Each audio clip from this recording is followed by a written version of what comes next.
Very good morning to all. I am Ravika from SIMT Nakodar. बच्चे, हमने जो कल किया था वो हमने किया था डिसीजंस। आज हमने करनी थी working capital decisions. Working capital decisions जो होते हैं ये मैनेजमेंट के करंट एसेट के साथ जो है डील करते हैं। इसमें आपको दो वर्किंग कैपिटल डिसीजंस जो होते हैं ये ऐसे डिसीजंस होते हैं जिसमें आप क्या करते हैं कि आप अपनी डे टू डे वर्किंग को देखते हैं कि आपने डे टू डे वर्किंग जो है वो क्या करनी है, और उस वर्किंग को मीन्स चालू रखने के लिए आपको ये जो वर्किंग कैपिटल जो है वो चाहिए होती है। इसमें आपके डे टू डे ऑपरेशंस जो हैं वो आप करते हैं।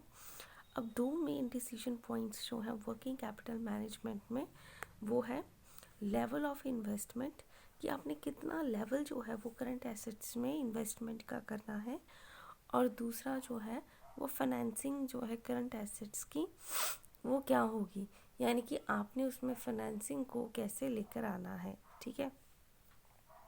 नेक्स्ट है, अब बोलते कुछ इश्यूज जो हैं वो फाइनेंशियल डिसीजन मेकिंग में आते हैं, जैसे कि इन्वेस्टमेंट में क्या है, फाइनेंसिंग में क्या है, डिविडेंड में क्या है, या वर्किंग कैपिटल डिसीजंस जो हैं वो क्या क्या हैं। अब हम बात करते हैं प्रॉब्लम्स की। इश्यूज़ का मतलब है कुछ प्रॉब्लम्स या मेन प्रॉब्लम हमें जो है कॉमनली प्रॉब्लम्स जो है फाइनेंशियल डिसीजन मेकिंग में हमें देखनी पड़ती हैं, वो क्या क्या है।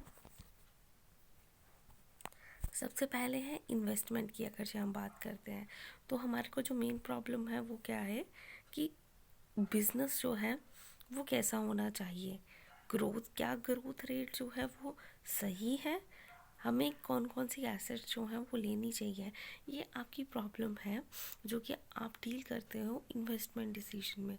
ऐसे ही फाइनेंस में आपको जो चीज़ें होती हैं, सबसे पहले कि आपका डेट इक्विटी मिक्स जो है वो कितना होना चाहिए, या इसमें जो है आपने कितना उसे यूज़ करना है, अपने डेट को और इक्विटी को किस तरीके से यूज़ करना है। तीसरा है, हम चेंज कर सकते हैं वैल्यू किसकी, फर्म की। जैसे कि हमने चेंज करना है उसके कैपिटल मिक्स को, तो क्या हम जो है चेंज वैल्यू जो है वो फर्म की चेंज हो जाएगी जैसे ही हम अपना कैपिटल मिक्स जो है वो चेंज करेंगे, या हमारे पास कोई ऑप्शनल डेट इक्विटी मिक्स है। नेक्स्ट जो है वो है डिविडेंड डिसीजंस। इसमें कि कितना जो प्रॉफिट है वो हमने डिस्ट्रीब्यूट करना है डिविडेंड, और कितना जो है वो हमने वापस रखना है। ठीक है, अपने बिजनेस को आगे चलाने के लिए, क्योंकि हमें पता है कि फ्यूचर जो है वो अनसर्टेन है, तो हमें पता नहीं है कि फ्यूचर जो है उसमें हम पैसा कहाँ से अरेंज करेंगे। तो क्या हमारे पास जो आज का प्रॉफिट है वो हमें डिस्ट्रीब्यूट करना है, या हमने उसे एज अ बिजनेस को बढ़ाने के लिए यूज़ करना है। और क्या हम जो है वो वैल्यू ऑफ फर्म की चेंज कर सकते हैं, जैसे कि हम चेंज करेंगे अमाउंट जो कि हमारे डिविडेंड का है, और हमारी मोड ऑफ डिविडेंड पेमेंट जो है वो क्या होनी चाहिए या वो क्या होगी।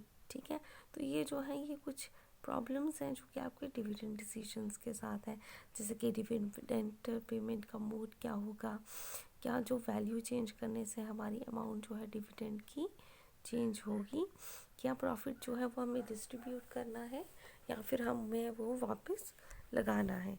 नेक्स्ट है वर्किंग कैपिटल। वर्किंग कैपिटल में जो है लेवल ऑफ इन्वेंट्री जो है वो आइडियल होता है। लेवल ऑफ क्रेडिट जो है वो हमने कस्टमर को क्या देना है, कौन सा लेवल जो है कैश का वो हमने क्या करना है, मेंटेन करना है, और हम कैसे जो है अपने लेवल ऑफ कैश को मेंटेन कर सकते हैं, और हम कैसे जो है ब्लॉकेज जो है फंड का, यानी कि जो पैसा हमारा रुका हुआ है करंट एसेट में उसे हमने कैसे मिनिमाइज़ करना है अपने प्रॉफिट्स को कॉम्प्रोमाइज़ किए बिना। आज के लिए इतना ही। जो भी प्रॉब्लम है आप पूछ सकते हो। Thank you class.